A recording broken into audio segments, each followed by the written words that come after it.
Assalamualaikum warahmatullahi wabarakatuh. Bagaimana kabar kita semua? Semoga kita semua masih dalam keadaan sehat walafiat. Amin. Sebelum kalian melanjutkan pembelajaran kita hari ini, Ustadz selalu mengingatkan kepada kalian semua untuk berdoa sebelum belajar, nak ya. Materi kita hari ini kita akan melanjutkan pembelajaran pekan lalu, nak ya, yaitu minggu lalu, yaitu di bab 10 kisah keteladanan para nabi dan ashabul kahfi. Dan sebelumnya minggu lalu kita sudah mempelajari submateri yang pertama, yaitu kisah keteladanan Nabi Yunus alaihi salam. Nah, berikut ini atau pada hari ini kita akan mempelajari submateri yang kedua, yaitu kisah keteladanan Nabi Zakaria alaihi salam. Nabi Zakaria adalah nabi yang diutus oleh Allah Subhanahu wa taala untuk meneruskan dakwah Nabi Musa alaihi salam, yaitu kepada Bani Israel. Nah, perlu anakku ketahui juga bahwa Nabi Zakaria adalah nabi yang sangat soleh, akan tetapi dia tidak memiliki keturunan atau belum punya anak, ya. Akan tetapi usianya itu sudah tua.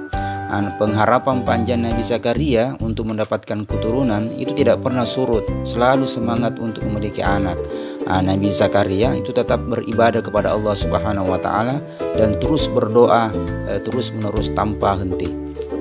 Namun Nabi Zakaria alaihissalam khawatir jika ia wafat tanpa meninggalkan seorang pengganti, kaumnya akan kehilangan pemimpin dan akan kembali pada kesesatan.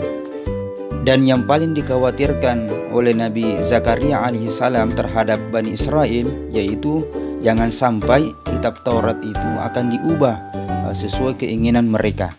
Nah, inilah yang menyebabkan Nabi Zakaria alaihissalam bersama dengan istrinya itu tidak pernah surut keinginannya atau harapannya untuk memiliki yang namanya keturunan atau anak.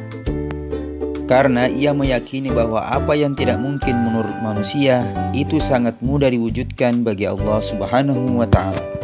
Nah, berkat doa yang tiada henti, Allah Subhanahu wa taala kemudian mewahyukan kepada Nabi Zakaria alaihissalam bahwa dirinya akan segera memiliki keturunan dan kelak keturunannya akan menjadi nabi Allah Subhanahu wa taala. Setelah Nabi Zakaria alaihissalam mendengar wahyu tersebut, Nabi Zakaria merasa bahagia. Namun dia bertanya kepada Allah, "Ya Allah, bagaimana aku bisa memiliki anak sedangkan istriku tidak dapat hamil?" Apalagi saat itu usia Nabi Zakaria alaihissalam itu telah mencapai 77 tahun. Namun Allah segera meyakinkan bahwa tidak ada yang sulit dengan kuasaan Allah Subhanahu wa taala. Akhirnya waktu yang dinanti pun tiba. Nabi Zakaria alaihissalam saat itu berusia 90 tahun dan istrinya dikaruniai seorang anak laki-laki yang bernama Yahya. Sejak kecil Yahya sudah mendapatkan petunjuk dari Allah Subhanahu wa taala. Dia dikaruniai kepandaian dan hikmah sehingga tanda-tanda kenabian telah nampak dari sejak kecil. Nah, pelajaran yang dapat diambil berdasarkan kisah Nabi Zakaria alaihissalam, yang pertama, bahwa Nabi Zakaria itu tidak dikaruniai keturunan hingga usianya telah tua. Namun Nabi Zakaria alaihissalam tidak pernah lelah berdoa dan memohon petunjuk dari Allah Subhanahu wa taala. Kesabaran Nabi Zakaria alaihissalam perlu diteladani oleh kita semua, ya. Yang kedua, tidak boleh merasa putus asa dari rahmat Allah Subhanahu wa taala dan harus selalu optimis, jangan pesimis, nak ya. Dan yang ketiga, Nabi Zakaria alaihissalam mengasuh keponakannya yang bernama Maryam sejak kecil. Hal tersebut menunjukkan rasa kasih sayangnya terhadap kerabat dan keluarga. Nah, untuk lebih jelasnya coba anakku sekalian baca kembali buku LKS Agamata halaman 47 sampai halaman 48, yaitu materi yang kedua, nak ya, yaitu kisah keteladanan Nabi Zakaria alaihissalam. Nah, tugas selanjutnya ikuti arahan berikut ini atau kerjakan apa yang Ustadz arahkan.